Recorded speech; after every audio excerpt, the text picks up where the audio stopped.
Buenos días amigos y amigas de Andina, agencia de noticias y Andina Canal Online. Nuevamente estamos en la sede de la COP20 en Lima, Perú. El cuartel general del Ejército ha sido habilitado para el desarrollo de esta importantísima cumbre en la cual numerosos países integrantes de la Organización de Naciones Unidas están discutiendo el tema del cambio climático. Nosotros ya estamos haciendo esta cobertura especial desde hace varios días, incluso antes de que empezara la cita este lunes pasado. Y esta vez nuevamente estamos con ustedes en directo, transmitiendo desde el mismo lugar donde se realizan las reuniones de coordinación y negociación del borrador que se llevará para el próximo año a París, Francia, a la reunión de la COP21.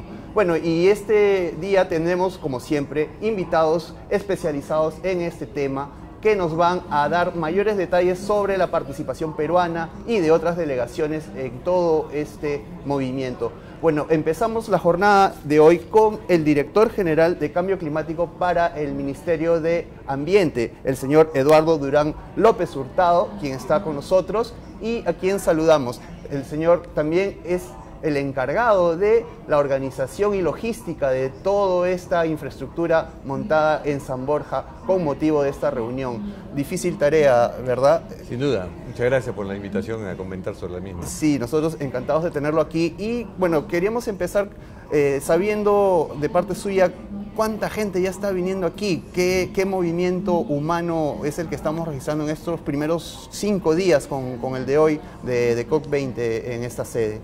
Bueno, el registro de participantes está dentro de los márgenes que habíamos calculado con la Secretaría de la Convención, alrededor de 11.000, entre 10 y 12.000 personas registradas, lo cual significa que no todas están viniendo al mismo tiempo, porque algunas que vienen para la primera semana se van, otras vienen para la segunda, pero en general vamos a tener una población flotante de entre 10.000 y 11.000 personas en Lima, y esperemos que aquí en la sede estemos dentro de los márgenes de seguridad de 6.000 a 6.500 personas como máximo en determinado momento. Ajá. Eso implica también que funcionen a la perfección todos los servicios habilitados, ¿verdad? No han habido problemas mayores al respecto, ¿no es así? Problemas mayores, esa es la palabra. Problemas menores tienen que existir en una obra de esta magnitud. Estamos hablando de 8 hectáreas habilitadas con salas de reuniones, con facilidades, restaurantes, pabellones, etcétera, que es inédita en nuestro país. Nunca hemos tenido un centro de convenciones de esta magnitud y algunas cosas estamos tratando de... No contamos con el clima que nos favoreciera con un sol tan brillante durante 6 días seguidos, pero esto nos obliga a manejar el calor dentro de las salas de una mejor manera y es un problema que estamos logrando. Lo mismo con internet, conexiones internacionales, etcétera, donde siempre hay pequeños ajustes, pero en general nos complace afirmar que la gente está muy satisfecha con el ámbito en el que estamos trabajando. Claro, más allá de esas pequeñas dificultades propias de todo evento de este tipo, están también el reconocimiento que han hecho hacia la labor de organización y de infraestructura funcionarios de la ONU, incluido la representante principal de las Naciones Unidas, ¿no es así? Ha tenido palabras de agradecimiento también y de reconocimiento al esfuerzo que se está haciendo en esta infraestructura. Bueno, como les decía también, el señor Eduardo Durán es el director para el tema del cambio climático en el Ministerio del Ambiente. Y bueno, queríamos saber qué tanto podría el Perú obtener de parte de la colaboración internacional, de la cooperación internacional, ayuda para mitigar, para enfrentar ese tema. Ya hay unas cifras que están llegando a través de entidades de la cooperación internacional, de países interesados también en el tema, ¿no es así? Bueno, si hablamos de la cooperación internacional global, o sea, el fondo, lo que llamamos el Fondo Verde del Clima, ya hay aportes importantes, estamos llegando a los 10.000 millones de dólares, pero tenemos necesidad de muchísimo más, sin duda. En el caso del Perú, esperamos que este movimiento de la COP y nuestra propia preparación en términos de estar listos para entablar proyectos de reducción de emisiones, pero también proyectos de adaptación, sea una oportunidad para que la cooperación internacional colabore con nosotros, como lo ha venido haciendo. Ya tenemos ofertas importantes de Noruega que se han concretado ya con un acuerdo. Tenemos también, somos parte de un grupo de 8 países piloto para el Fondo de Inversión Forestal, con 50 millones de dólares, para los cuales ya también hay planes de trabajo muy específicos, muy claros, que van a reforzar la capacidad institucional del Perú para resolver los problemas forestales, para evitar la deforestación, para apoyar el desarrollo sostenible en la Amazonía, para trabajar con las poblaciones indígenas, para reforzar la tenencia de la tierra de una manera mucho más estable y otros aspectos en los cuales se va a invertir este dinero de manera muy prudente y también muy eficiente, ¿no? Estos esfuerzos, estos proyectos responden a gestiones realizadas antes de la COP o son fruto de lo que se está haciendo en estos momentos? Son desde antes de la COP, pero también son fruto del interés que pone el Perú en el tema del cambio climático, de su conducta en las negociaciones, una conducta de búsqueda de consenso, una conducta que siempre ha propuesto que todos los países del mundo colaboremos en este gran problema.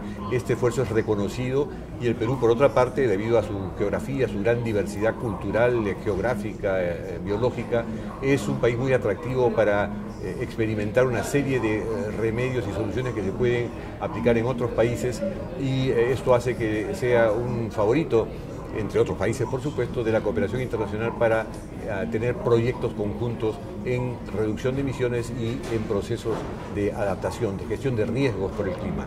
¿Y cómo calificar el papel que está asumiendo Perú, más allá de ser el anfitrión y organizador de este proceso de negociaciones? En realidad el Perú tiene un triple rol, diríamos. Tiene el rol de la presidencia de la COP, que nos obliga a ser un país que colabora en la facilitación del proceso, que impulsa acuerdos, que negocia bilateralmente con las fuerzas más importantes que mueven esta convención. Y al mismo tiempo somos país anfitrión, tenemos nuestra oferta gastronómica, nuestra oferta turística, nuestra oferta cultural al servicio de todos los visitantes. Y por otra parte también como país nos interesa mantener una posición importante de defensa de nuestras necesidades en términos de adaptación y de nuestro potencial de reducción de emisiones, especialmente en lo que es el evitar deforestación, que es la mayor fuente de emisiones del Perú.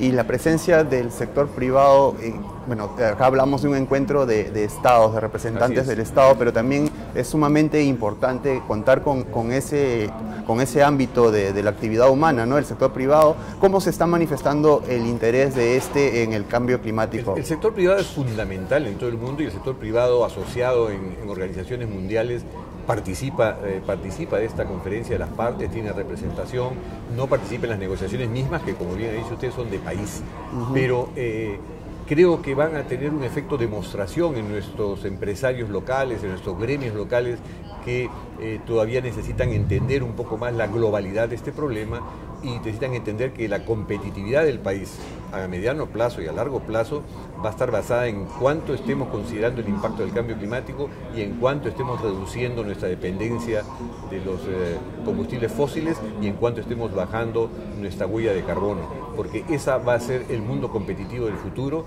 Los países que tengan menor huella de carbono, que tengan mejor eficiencia energética y mejor eficiencia en el uso de los combustibles fósiles para reducir emisiones, serán los que tendrán la preferencia de los consumidores. Ajá. ¿Y en eso cómo vamos nosotros como país? Yo creo que estamos haciendo, se ha abierto ya licitaciones internacionales y concursos digamos, para combustibles limpios y también para energías renovables. Tenemos ya energía eólica funcionando en el país, energía solar funcionando en el país, tenemos una geografía privilegiada para este tema y creo que en esta ruta vamos a seguir. Ahora vamos a entrar a transporte masivo eléctrico, vamos a entrar a reducción de emisiones, mayor eficiencia en el transporte y todo esto va a ayudar muchísimo a que se reduzcan emisiones. Y como digo, por el lado de las emisiones de las producidas por deforestación, por cambio de uso del suelo, también vamos a tener un importante aporte de trabajo por parte de CERFOR, una entidad nueva creada en el marco del Ministerio de Agricultura y Riego, del MINAGRI, y con el Ministerio del Ambiente, con el Programa de Conservación de Bosques, estamos trabajando muy cercanamente y estamos coincidiendo en una serie de aspectos para mejorar la situación de los bosques en términos de conservación y en términos de uso eficiente de los mismos. Claro, el tema de los bosques es sumamente importante no solamente para nosotros, sino también para el mundo entero por nuestra condición de país amazónico. O sea, tenemos como que la atención de buena parte del mundo encima de nuestro por esa condición. Somos el país noveno en extensión de bosques tropicales en el mundo y el cuarto en bosques tropicales y el segundo en la Amazonía, después de Brasil. Tenemos entonces una enorme responsabilidad de mantener esta cobertura forestal que no solamente es importante para reducir emisiones, sino que es importante para mejorar la calidad de vida de la población que vive en nuestra Amazonía y para cambiar el paradigma de uso de los bosques amazónicos. Hay que usar el bosque en pie y es una promesa de capacidad de uso y de retorno en términos de alimentación, en términos de recursos y en términos de servicios ambientales, de agua, de atmósfera, etcétera, muy grande que tenemos que aprovechar. Y ya que hablamos de este tema específicamente, bueno, también sería interesante para nuestra audiencia saber qué es lo que ocurre con los desechos que se generan en toda esta infraestructura de la cumbre COP20, si es que en efecto se está cuidando también con especial énfasis la reutilización de todo lo que se genera aquí. Todo lo que se genere aquí, que inevitablemente en algunos casos son materiales que hay que disponer, pero en la mayoría de los casos se va a hacer una reutilización de todo el plástico que se use, de todas las botellas, de todos los vasos de plástico. Está previsto que todos los desperdicios sean clasificados y sean reutilizados o en todo caso reciclados. Eso está previsto. También hemos previsto la huella de carbono de esta conferencia desde el punto de vista del Perú, porque la huella de carbono desde el punto de vista de la convención también se calcula y ellos tienen sus propias maneras de compensarla. Nosotros hemos hecho ya un cálculo de la huella de carbono que va a tener esta conferencia y vamos a trabajar con las áreas protegidas del país para hacer una transacción equivalente en términos de carbono de lo que hemos producido con lo que se puede ganar con conservación de bosques. ¿Y hay un estimado de cuánto? No tengo un estimado en este momento, estamos terminando el estudio y terminado el estudio vamos a compensarlo con lo que sea necesario en términos de hectáreas conservadas de bosque tropical amazónico. Y ya que usted también está a cargo de la organización, quisiéramos de repente mencionar el hecho de que han habido manifestaciones en las que, si bien no podrían ser definidas como irrupciones de protestas, sino muestras de reclamos sobre atención a determinados temas, se nota pues que hay un clima de independencia, casi democrático en este lugar y bueno, hay grupos que tienen la libertad de hacerlo sin restricciones, ¿verdad? Y la tendrán siempre, pero lo que hay que tener en cuenta es que esta es una convención sobre el cambio climático. El cambio climático es un problema global, no es un problema local. El cambio climático va muchísimo más allá de lo que es el ambiente, es decir, la calidad del aire, la calidad del agua, la calidad del suelo, que es lo que nos preocupa a los peruanos con toda razón y lo que tenemos que combatir desde el Ministerio del Ambiente. Pero el cambio climático es algo diferente. Por supuesto que se presenten preocupaciones y protestas y que se hagan visibles frente a los visitantes, es natural y hay que admitirlo. Pero las soluciones que vamos a dar a nivel global son soluciones de largo plazo, son soluciones mundiales. Las soluciones nacionales seguiremos trabajándolas con el Ministerio del Ambiente, con la colaboración de todos los demás ministerios, con los gobiernos locales y regionales, que son los responsables directos de trabajar en el medio ambiental, pero sobre todo con la sociedad civil, con los pobladores, con los consumidores, con nosotros mismos, que somos los que tenemos la oportunidad de mejorar nuestro propio ambiente, independientemente de las emisiones que hay que reducirlas e independientemente de los impactos del cambio climático global que nos afectan y sobre los cuales no hemos tenido responsabilidad en producirlos, pero que tenemos que trabajarlos para que no afecten a nuestra población. Estamos ya a 2 días de culminar la primera semana de estas dos que son escenario de esta COP20 y le preguntamos qué es lo que viene después de esta primera semana, qué actividades y qué acciones que ya vendrían a ser las definitivas para la realización del borrador, ¿no es así? Efectivamente, en esta primera semana los grupos de trabajo son tres grupos de trabajo importantes de los cuerpos subsidiarios. El más importante de la plataforma de Durban, que tiene que ya empezar a ver cuál va a ser la base del acuerdo global y empezar a trabajar este borrador, este panorama de problemas que tienen que ser trabajados durante todo el próximo año en que Perú sigue siendo presidencia de la COP, podamos perfeccionarlo y llevarlo a París. Entonces, terminada esta semana, estos documentos técnicos iniciales se espera que concluyan. Hoy día deben concluir ya, hoy día y mañana, las reuniones técnicas, y la próxima semana, con presencia de los ministros, se espera que tengamos un mandato político, un respaldo político a la acción de los delegados técnicos para que estas decisiones se puedan tomar ya con un consenso de los países en reuniones plenarias, pero con presencia de los ministros que le van a dar el peso político necesario a esta decisión. Muy bien, entonces estamos a puertas de entrar en la recta decisiva de este importante encuentro mundial sobre cambio climático, la reunión COP20 en Lima, Perú. Agradecemos al señor Eduardo Durán, él es director para cambio climático del Ministerio del Ambiente y también es el encargado de la organización y logística de toda esta infraestructura habilitada en el cuartel general del Ejército en San Borja, Lima, Perú. Bueno, nosotros hacemos una pausa, no sin antes reiterar nuestro agradecimiento y por su presencia a nuestro invitado, y nos despedimos por unos minutos para volver con más información y entrevistas en un momento. Quédese con nosotros. Gracias. Gracias por...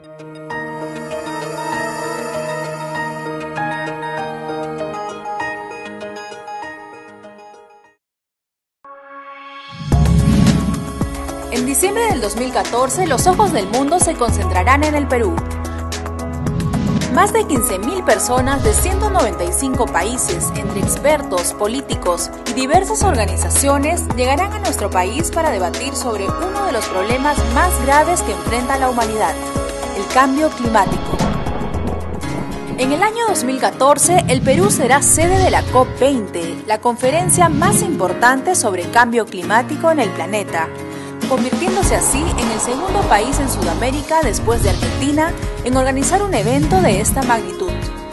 La historia de las COP o Conferencia de las Partes se remonta a 1992, cuando más de 155 países firmaron el Convenio Marco de las Naciones Unidas sobre el Cambio Climático para luchar contra la degradación ambiental. A partir de 1995, los países que firmaron ese convenio se reúnen todos los años en la Conferencia de las Partes, donde se negocian y establecen compromisos para enfrentar el cambio climático. Desde ese año se han organizado 19 COPs, la primera en Berlín y la última en el año 2013 en Varsovia, Europa. Las COP han tenido un impacto significativo en la lucha contra el cambio climático. Su primer logro clave fue la firma del Protocolo de Kioto, que estableció compromisos para que todos los países firmantes redujeran sus emisiones de gases de efecto invernadero. El primer periodo de compromisos del Protocolo de Kioto venció en el año 2012, y es ahora el equipo de la plataforma de Durban el que deberá establecer nuevos compromisos vinculantes para el mundo, que entrarán en vigencia a partir del 2020, cuando venza el segundo periodo del Protocolo de Kioto. La negociación en cada una de las COPs es ardua y compleja. Los países se agrupan en bloques esperando lograr consensos. Para alcanzar estos acuerdos, el rol del país anfitrión es clave. Es el que mide y articula las propuestas. El reto es grande, pero la oportunidad para posicionar a nuestro país como un protagonista privilegiado y comprometido en la lucha contra el cambio climático es mayor. La meta es conseguir un acuerdo ambicioso y vinculante, que no se limite a negociar la cantidad de emisiones contaminantes, sino que implique transformar economías y promover el desarrollo sostenible. Las COPs transforman a los países que las acogen. La organización de este tipo de eventos moviliza a miles de personas, empresas, organizaciones y medios de comunicación. Mientras las delegaciones y expertos negocian, se organizan también una serie de eventos paralelos.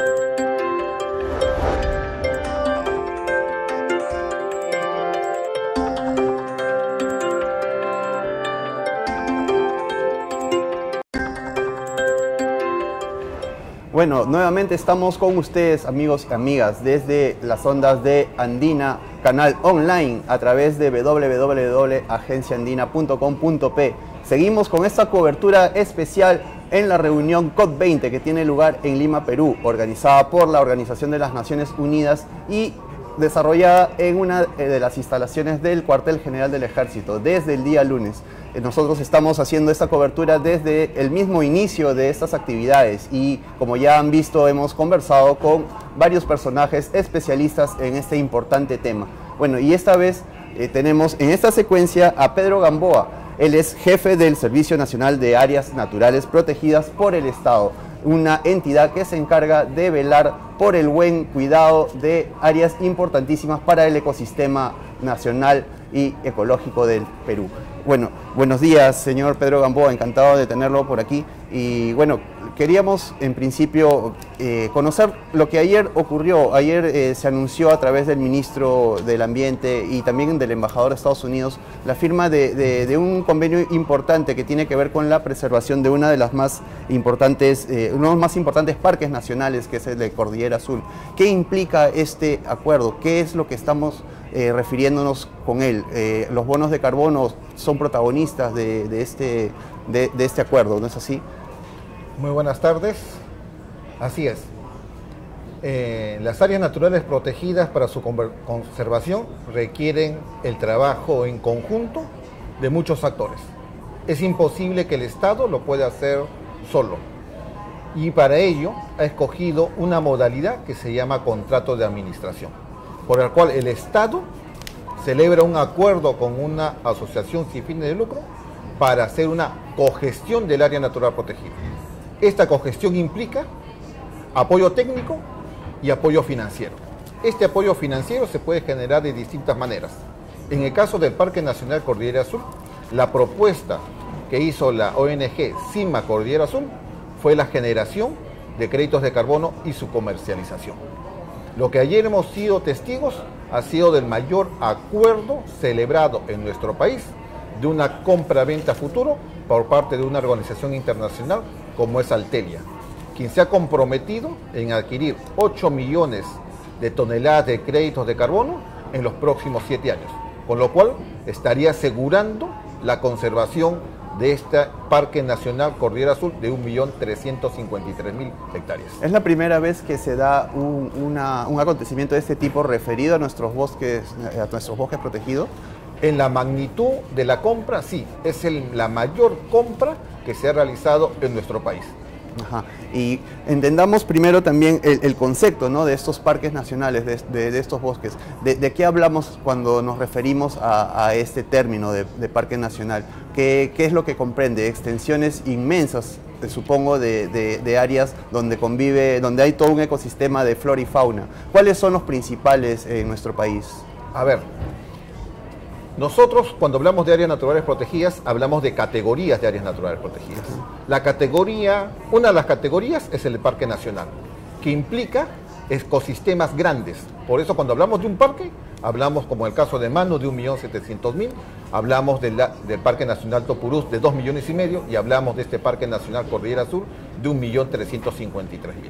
La importancia de este Parque Nacional es que a su interior se generan 47 microcuencas hidrográficas que están generando del servicio ecosistémico de agua, beneficiando a 90 comunidades y 250.000 pobladores. Es decir, la importancia que tiene este parque es justamente el beneficio que genera a todas estas poblaciones en donde se siembra básicamente café y cacao.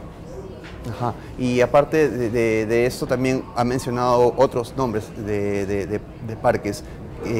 No sé si hay un interés también de parte de la comunidad internacional, sea a través de la cooperación de ONGs o de países o de estados, para poder intervenir y lograr que estos se mantengan, esos parques nacionales.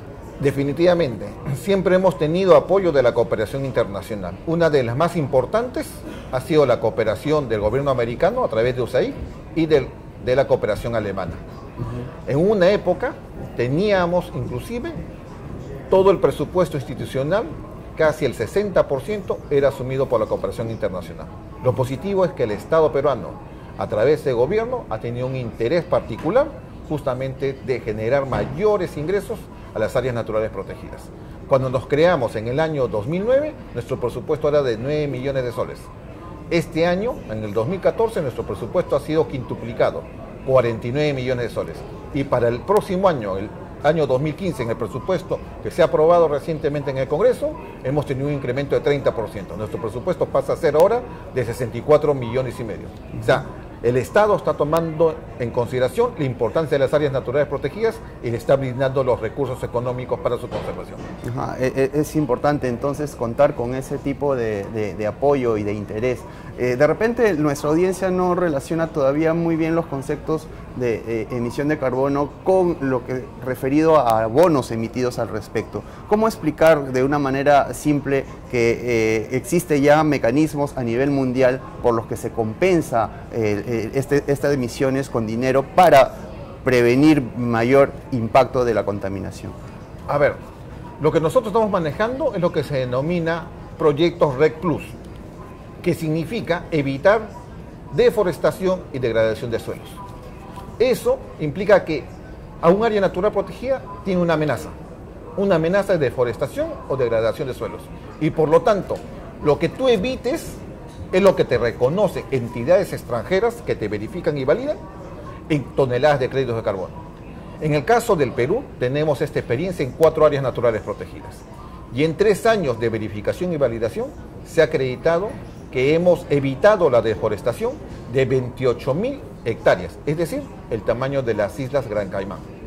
Pero no solamente eso, sino que estamos conservando 2.074.000 hectáreas que suman estas 4 áreas naturales protegidas y se nos ha reconocido y validado 8 millones de toneladas de créditos de carbono, de las cuales hemos vendido casi 2,5 millones, generando para las áreas naturales protegidas, porque el dinero íntegramente que recibimos por la comercialización va a las áreas naturales protegidas de aproximadamente 42 millones de soles.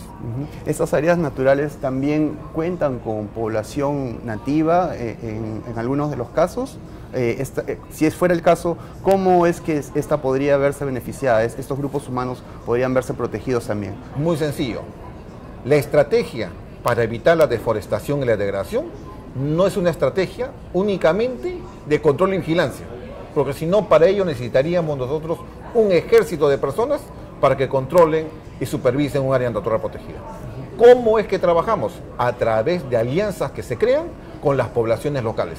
Las poblaciones locales se constituyen en nuestro principal aliado para la conservación, pero se van a constituir en un principal aliado de la conservación en la medida en que ellos tengan beneficios. Si ellos no ven beneficios, no nos van a ayudar. En ese sentido, hemos celebrado a la fecha, en estas 4 áreas, 700 acuerdos de conservación, por los cuales permitimos que las poblaciones locales aprovechen y por su lado ellos tienen el compromiso de conservar esos espacios en donde realizan este aprovechamiento. Ya hay una conciencia en marcha para que estas poblaciones asuman que tienen en efecto la obligación y de repente el deber consigo mismos de preservar el ambiente en el que se encuentran viviendo, ¿verdad? Definitivamente, porque se han dado cuenta que sí es posible el aprovechamiento siempre y cuando este sea sostenible. Se han dado cuenta que si cazan y lo hacen de manera sostenible, van a poder seguir cazando. Saben muy bien que si conservan los árboles, van a seguir disfrutando del recurso hídrico. Y así de esa manera se suman a este trabajo que tiene nuestra institución de justamente de conservar las áreas naturales protegidas por los beneficios que generan. Pero igual la labor de control, de supervisión que ejerce el ente a su cargo, bueno, cuenta con personal especializado que está ahí presente, ¿no es así? ¿De cuántas personas estamos hablando? Nuestra institución, a pesar que es nueva, a la fecha tiene 1.100 trabajadores. De esos 1.100 trabajadores, 840 están en campo, porque tenemos presencia a nivel nacional, a excepción de Tacna y Huancavelica. Después en todo el país estamos. De esos 840, 600 son personal guardaparque que está en los lugares más alejados del país. En muchos lugares somos la única presencia del Estado. Y por ello la importancia del personal guardaparque que tiene no solamente compromiso, sino también mística de hacer un trabajo eficiente. ¿Cuál es la preparación que tiene un guardaparque en nuestro país? Tenemos un compromiso de capacitarlos constantemente. Muchos de ellos inclusive han hecho diplomados en universidades. Muchos de ellos han ido a seguir cursos internacionales y puedo afirmar que dentro de América Latina es uno de los personal más capacitados que tenemos en relación a personal guardaparques. Ajá, bueno, y no podría ser menos teniendo en nuestro país tantas áreas naturales importantes y necesarias de conservar. Creo que no solamente los guardaparques deberían tener en cuenta estos conceptos de cuidado, de armonía con el ambiente, sino todos, ¿no? Nos hace falta de repente un poco más de educación ambiental, ecológica en nuestros niveles básicos, ¿cree usted? Nosotros creemos que tenemos presencia y reconocimiento donde están las áreas naturales protegidas. Tú vas a una localidad cercana a un área natural protegida y todo el mundo va a reconocer el trabajo que hace el personal guardaparque y que hace nuestra institución. Pero sin embargo, tú vienes a las ciudades y es muy poco de lo que se conoce del trabajo que hace el guardaparque y de lo que hace nuestra institución. Creo que el tema está en justamente comenzar a impulsar el tema de educación ambiental en las ciudades, en las urbes, no tanto en la zona rural, porque ahí sí tenemos presencia. Por ello, estamos trabajando con el Ministerio del Ambiente y con el Ministerio de Educación en una campaña que se denominó Las áreas naturales protegidas toman los colegios. Es más, en este momento, los ganadores de este concurso, que fue un colegio que elaboró el mejor informe sobre áreas naturales protegidas, está en el Parque Nacional Río Viseo, para vivir una experiencia en vivo, para que ellos vean qué cosa es lo que conservan y cómo esa conservación beneficia a las poblaciones. Ajá. Claro, la conciencia ecológica y la educación sobre el tema es algo que siempre debemos priorizar en nuestras familias, en nuestros colegios, y esperemos que esa tendencia vaya creciendo con el transcurso de los años y con el ejemplo que supone el tener a nuestro país como escenario de un encuentro tan importante como este.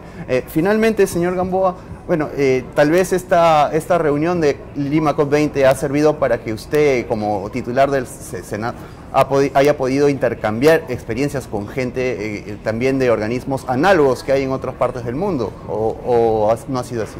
Así es. Nosotros no solamente es el intercambio de experiencias, te comento algo. El Perú, desde el año pasado, preside REC-Parques, que es una organización que involucra a 19 países de Latinoamérica en los sistemas de áreas naturales protegidas, y el Perú es actualmente el coordinador regional. Ejerciendo ese liderazgo el Perú en áreas naturales protegidas, nosotros no solamente estamos intercambiando experiencias, sino que estamos mostrándole a estos países cómo se puede implementar proyectos REC. Porque te comento, REC solamente hay actualmente en Latinoamérica, solamente en el Perú. Entonces, para nosotros, eso de allí nos llena de orgullo y estamos mostrando un liderazgo en un tema tan particularmente importante en relación a lo que es cambio climático. Y para ello, nosotros hemos sacado esta publicación que se llama Joya Silvestre, las áreas naturales protegidas, una apuesta frente al cambio climático. ¿Ya? Es una publicación y muestra todos los servicios ecosistémicos y cómo estos servicios ecosistémicos pueden mitigar justamente los efectos del cambio climático. Este es un obsequio para ti y espero que lo tengas en un lugar visible y puedas compartir con todos tus visitas justamente la importancia de las áreas naturales. Muchas gracias, pues encantado de recibir este obsequio tan hermoso, donde podemos ver en toda su magnitud la riqueza natural de nuestro país. Y bueno, qué bueno también saber de que sirvamos como ejemplo a través de esta entidad de Red Bosques de la que nos hablaba nuestro invitado ante Latinoamérica. La labor que se está haciendo aquí en cuestión de preservación de zonas protegidas naturales es muy importante y bueno, merece toda la difusión que pueda tener, y es por eso que hemos estado aquí con nuestro invitado y a quien le agradecemos por habernos acompañado. Le agradecemos también el obsequio que nos ha hecho. Va a caer en muy buenas manos este material bibliográfico y fotográfico, y bueno, ya estaremos también compartiéndolo con nuestra audiencia a través de Andina Canal Online. Nosotros regresamos dentro de unos momentos con más información y más invitados. Permiso. Una ciudad que no cuida su aire, el agua, sus recursos y que no controla el impacto de sus acciones está destinada a sufrir. ¿De qué planeta somos? ¿De qué planeta? ¿De Melmac? ¿De qué planeta? Salvemos a la Tierra de nosotros mismos. Salvémosla. Salvémosla. Salvémosla. En diciembre tendremos el orgullo de ser los anfitriones de la COP20, la cumbre de cambio climático más importante del mundo. Únete a la lucha contra el cambio climático. Únete. Lima COP20, Conferencia de Naciones Unidas sobre Cambio Climático.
Bueno amigos, nuevamente estamos aquí con esta cobertura especial de Andina Agencia de Noticias a través de Andina Canal Online. Esta vez estamos con nuestra invitada Alejandra Alaiza Moncloa. Ella es coordinadora regional de políticas y campañas de Oxfam, una entidad con sede en varios puntos del mundo dedicada a la preservación del medio ambiente. Bueno, Alejandra, mucho gusto de tenerla hoy día aquí en nuestro programa. Oxfam es una de las entidades que está participando en la reunión de COP20 como observadora y obviamente tiene también sugerencias y expectativas respecto a lo que será el borrador de este encuentro que se va a llevar a París para la COP del otro año. ¿En qué radican estas expectativas principalmente por parte de ustedes? Gracias por la invitación. Nosotros como Oxfam estamos trabajando a nivel global por la lucha contra la pobreza y la lucha contra la desigualdad. Y las luchas frente al cambio climático son fundamentales porque son los más pobres, los más afectados en el planeta, y lo mismo sucede en el Perú. En esta negociación, todos los peruanos y los ciudadanos del mundo tenemos la expectativa del avance de un borrador de las negociaciones para un acuerdo que debería suscribirse en París y que debería implementarse en el 2020. Y esa propuesta, esa apuesta que tiene el gobierno peruano es positiva, pero puede no ser suficiente si es que el borrador no tiene contenidos esenciales. Y desde Oxfam Internacional nosotros tenemos preocupación y hemos venido haciendo seguimiento de las COPs y de las negociaciones. Y el tema de las finanzas climáticas, es decir, quiénes pagan los costos de la mitigación y de la adaptación del cambio climático, viene siendo hace muchos años el gran lío de estas negociaciones. Tener un borrador en Lima exitoso es tener un borrador en Lima que haga una hoja de ruta concreta sobre cómo se van a asumir los compromisos de los países desarrollados frente a las finanzas climáticas. Y este es un tema que puede ser muy complicado, pero creo que a los peruanos nos toca tratar de entenderlo en sencillo. Y es que cuando uno dice quién la pone, quién paga, lo que está detrás es quién asume la responsabilidad. En Copenhague y en México, los países desarrollados se comprometieron a aportar con 100.000 millones de dólares para la mitigación y la adaptación de los países en desarrollo y los países más pobres. Lamentablemente hasta ahora los compromisos sobre este alcance no han sido los significativos que debieran ser. Hay una parte de este componente que es el Fondo Verde Climático, en donde están los países más desarrollados los que deben aportar asumiendo una responsabilidad sobre eso. En este fondo hay países como Australia, Austria, Irlanda, Bélgica que todavía no se han puesto.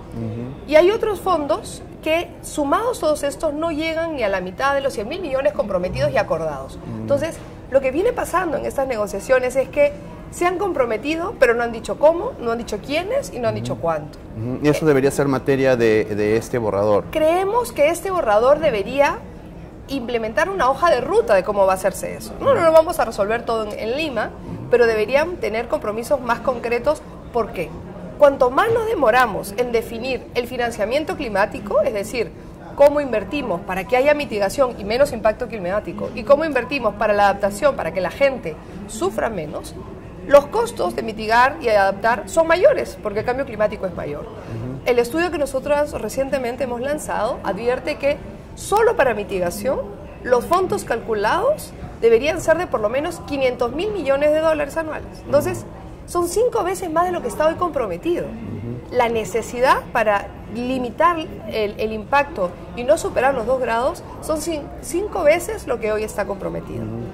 Y el principio de quién la pone, como hemos dicho siempre y como creo que los peruanos compartimos, y es la posición del gobierno peruano, es, bueno, tiene que haber un reparto justo de cara a las quiénes son los que más emiten. ¿Y qué es lo que impide que haya un compromiso más concreto? De repente intereses comerciales o por mantener estándares de productividad que son beneficiosos de repente para la economía de estos países, pero no para el mundo. ¿Cuál es la principal razón por la que hay estos obstáculos? Hay una razón, digamos, una razón económica y una razón política de fondo. Una razón económica es quien asuma la responsabilidad, o sea, es finalmente quien decide poner el dinero asume una responsabilidad sobre el proceso, y eso implica una responsabilidad política. Entonces, esto es como el juego del gran bonetón, pues ¿quién la tiene? Entonces es uno y es otro y se señalan, y los compromisos, el reciente acuerdo Estados Unidos-China, que es importante, también es una expresión de un acuerdo que se da por fuera de las negociaciones. El cálculo que nosotros hemos hecho de lo que sería un reparto justo de este financiamiento climático, considerando cuánto emiten, qué responsabilidad histórica tienen y demás, Estados Unidos debería asumir casi el 56% de este pago. Entonces, un acuerdo que todos hemos celebrado entre China y Estados Unidos no es que sea malo, pero son cifras tan insuficientes de lo que realmente se requiere en el contexto de una negociación como esta, que es preocupante y que por eso la reunión en Lima es clave. Pero tú decías una cosa que es importante, ¿qué otras razones limitan a los estados a asumir esos compromisos? No solamente es un tema de desembolso, sino que este argumento, y es un argumento que también se ha usado en nuestro país lamentablemente, en donde se dice, yo no puedo construir estándares ambientales o climáticos porque me paran la economía, es una lógica muy de corto plazo, porque en el mediano plazo lo que nos va a parar la economía es no tener recursos esenciales para producir. En Lima en los últimos 8 años se han desglaciado nuestros nevados andinos con un volumen de agua que hubieran dado agua durante 35 años a Lima. Entonces, ¿qué va a pasar hacia adelante sin esa agua en esta ciudad?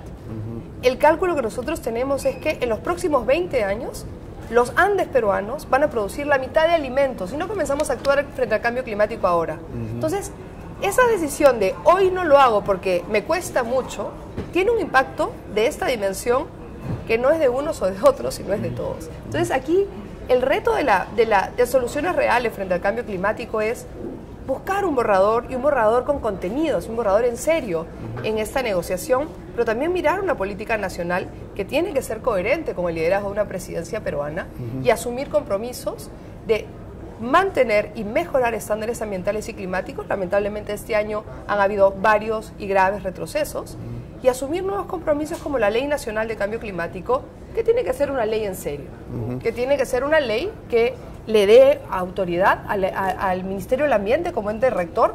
No puede seguir subsumido en otros liderazgos, tiene que ser el cambio climático en el centro, y que otros ministerios, como el Ministerio de Agricultura, el Ministerio de Energía y Minas, el Ministerio de Economía y Finanzas, asuman esos compromisos como una política verdaderamente transversal del Estado y además con financiamiento para asumir los retos que esto tiene.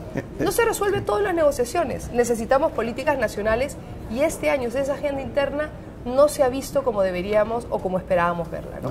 Este mecanismo de los bonos de carbono entonces resultaría insuficiente a juicio de Oxfam, de acuerdo al panorama que nos estás describiendo. Evidentemente son mecanismos de financiamiento climático muy puntuales y frente a los cuales hay importantes discusiones.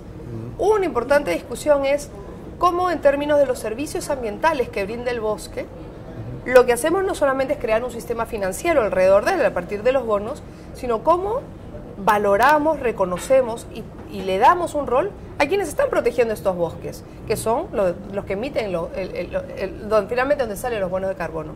Y aquí las organizaciones indígenas nacionales, AIDESEP, COICA, que están aquí en el pabellón indígena, tienen una posición muy importante, y ellos hablan no del REDD Plus, sino del Red Indígena Amazónico.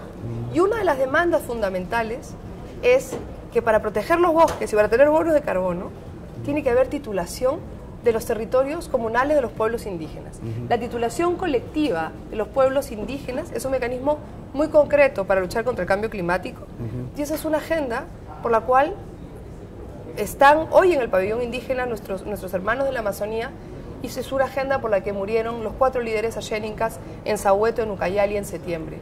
Esa es una batalla muy concreta, es una decisión que el gobierno peruano puede tomar en la agenda interna y constituye una solución real frente a la deforestación, porque son nuestros hermanos indígenas en la Amazonía los que están protegiendo los bosques. Hace un momento mencionaba el tema de la deglaciación. ¿No se está haciendo lo suficiente, a juicio de Oxfam, para afrontar este problema tan grave en nuestro país? Lo cierto es que el reto de cómo gestionar el agua para una ciudad, o sea, 2 de cada 3 peruanos viven en la costa y es mayormente árida. Los retos de la sequía son históricos y en el contexto del cambio climático se agudizan. Es tan rápido este cambio que los pocos esfuerzos que hay, aunque no son suficientes, no solamente por un tema de voluntad de gobierno, sino porque el reto es inmenso. Y hay algunos otros temas en donde la agenda se pone sobre la mesa. ¿Qué hacemos con las cabeceras de cuenca? Hoy la desglaciación está haciendo que mucha del agua se vaya hacia el océano, y ese es un problema. Pero también está pasando que hoy mucha del agua La guerra por el agua ya empezó en la costa y lo vemos entre los pequeños productores de la agricultura y muchas veces el consumo de agua en las ciudades y los temas de la agroexportación, estos temas de Ica como una ciudad sin agua. Entonces, realmente necesitaría, si algo nos debería dejar esta COP, son algunos pactos nacionales. Y un pacto por el agua, un pacto frente a lo que es una agenda para enfrentar este tema, debiera ser una prioridad, debería ser un anuncio que ojalá se anime el gobierno a hacer con algunas prioridades como la protección de las cabeceras de cuenca, que son de donde sale el agua de todos nosotros, que es el agua que no se desglacia ahorita y que deberíamos conservar para darle agua a las ciudades costeras, que es donde estamos la mayoría de peruanos. ¿Percibe usted y Oxfam si hay algún aspecto algún espíritu colectivo de países agrupados, digamos, por territorio, de afrontar conjuntamente ese tipo de problemas, o cada uno de repente juega su propio partido, como se dice coloquialmente, y está a la espera de poner su granito de arena en el borrador final y nada más? ¿Sabes cuál es mi sensación en el contexto de las negociaciones? Es que hay conjuntos de países, y uno ve a los países isleños, aquellos países que van a desaparecer, porque la subida de las aguas los van a hacer desaparecer, y varios países en desarrollo que tienen propuestas muy concretas, propuestas que hablan desde la justicia, que dan soluciones concretas a estos problemas, pero son países con menos poder en las negociaciones. Esto, más que un tema de posiciones técnicas, es un tema de relaciones de poder. Y lamentablemente quienes tienen que ponerse aquí son los países desarrollados, y no los que siempre en las negociaciones globales se han identificado. Países como Brasil, China, los BRICS, llamados hoy, tienen una responsabilidad en estas negociaciones también y deberían tomar compromisos también más concretos. Ajá. Bueno, escuché hace unos días una frase que llamó mi atención y que la recuerdo en el contexto de esta conversación, que es que los estados en esta reunión se van a mostrar mucho más conservadores que la sociedad civil, que incluso es más osada en sus planteamientos. Parece que ese es el caso. Se está reclamando desde Oxfam una mayor decisión en una serie de temas, y creo que es el espíritu que vive también en otras ONGs y en otras organizaciones que han tenido presencia aquí, pero ¿verdad? No es solamente ONGs, o sea, nosotros como Oxfam hemos venido a decir en Lima, tenemos que hacer historia. Y quienes están pidiendo que estas negociaciones sean más osadas, no solamente somos organizaciones. Medio millón de personas se movilizó en Nueva York, y quien pide que seamos más osados es el propio Ban Ki-moon. Son las propias Naciones Unidas. O sea, no es un tema de ONGs, es un tema de ciudadanos, es un tema de mandatarios, es un tema del propio sistema de Naciones Unidas, que urge que estas negociaciones calienten hacia soluciones reales frente al cambio climático, con un borrador que tenga contenidos muy concretos, y el tema de financiamiento climático es uno de ellos, y esperamos tener resultados en estas semanas. Es una necesidad humana, pero que sin embargo, como hemos visto en esta conversación, se ve frenada por aspectos que a veces podrían ser, como se dice en los países anglosajones, más grandes que la vida. Y bueno, es cuestión ya de nuestros líderes saber manejar eso y a obrar con el mayor criterio en beneficio nuestro, que somos finalmente los habitantes de este planeta. Agradecemos mucho a Alejandra Laiza, representante de Oxfam en el Perú. Ella ha estado con nosotros en estos últimos minutos de esta cobertura especial. Muchas gracias nuevamente, Alejandra. Gracias por la invitación. Y bueno, nosotros volvemos dentro de unos minutos con más información en esta cobertura especial. Estamos aumentando la temperatura del mar, y el 30% de las especies marinas está en riesgo de desaparecer para siempre. ¿De qué planeta somos? ¿De qué planeta? ¿De Marte? Salvemos a la Tierra de nosotros mismos. Salvémosla. En diciembre tendremos el orgullo de ser los anfitriones de la COP20, la cumbre de cambio climático más importante del mundo. Únete a la lucha contra el cambio climático. Únete. Únete. Lima COP20, Conferencia de Naciones Unidas sobre Cambio Climático. Estamos aumentando.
Bueno amigos, nuevamente estamos con esta cobertura especial desde la sede de la COP20 en Lima, Perú.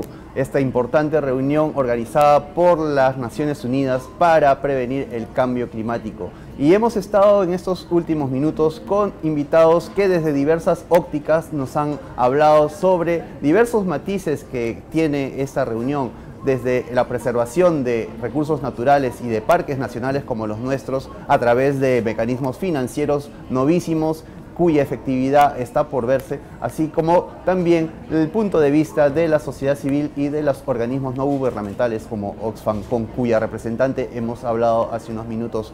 Y también hemos tenido la visión desde el lado de la organización y logística de esta enorme infraestructura que diariamente recibe a miles de personas de todas partes del mundo interesadas en participar en las negociaciones que tendrán como punto final el borrador sobre cambio climático que se llevará a la cumbre COP21 del próximo año en París, Francia. Y bueno, la información que nosotros estamos generando a través de Andina, la agencia de noticias del Estado, y de Andina Canal Online, nuestra señal de televisión vía internet, es inagotable, es incesante, como ustedes podrán comprobar entrando a nuestra página web todos los días a cualquier hora del día. Y bueno, aparte de eso, Editora Perú, que es el ente que agrupa a los medios informativos, impresos y virtuales de nuestro país, está también uniéndose a este esfuerzo informativo a través de un suplemento especial titulado Lima COP20. Esto lo pueden ustedes apreciar a través del diario oficial El Peruano, que lo publica diariamente. Aquí podemos encontrar información sobre las actividades que se realizan en la sede tanto de la COP20 como la de Jockey Club de Voces por el Clima. Y tenemos además una versión virtual de esta publicación que ustedes pueden encontrar en la página web de la agencia andina, www.andina.com.p. Diariamente la información más adecuada para conocer qué está ocurriendo en este ámbito de las negociaciones con miras a la COP21 del próximo año. Aquí continúan las actividades, están previstas muchas más mesas redondas, también entidades como la Unión Europea y otras de la sociedad civil están realizando conferencias de prensa periódicamente a fin de alcanzar a la prensa internacional reunida en este recinto sus avances, sus propuestas, la expectativa que tienen frente a cómo van desarrollándose todas estas negociaciones. Bueno, y nosotros, periodistas y amigos de ustedes, estamos también permanentemente apostados aquí a la espera de cualquier noticia de último minuto que sea interesante para transmitirles. Nosotros acabamos de esta manera con esta cobertura en directo y nos despedimos hasta mañana. Estuvo con ustedes Fidel Gutiérrez y los reitero mis saludos y agradecimiento por acompañarnos durante la última hora. Muchísimas gracias. Estamos aumentando la temperatura del mar y el 30% de las especies marinas está en riesgo de desaparecer para siempre. ¿De qué planeta somos? ¿De qué planeta? ¿De Marte? Salvemos a la Tierra de nosotros mismos. Salvémosla. En diciembre tendremos el orgullo de ser los anfitriones de la COP20, la cumbre de cambio climático más importante del mundo. Únete a la lucha contra el cambio climático. Únete. Únete. Lima COP20, conferencia de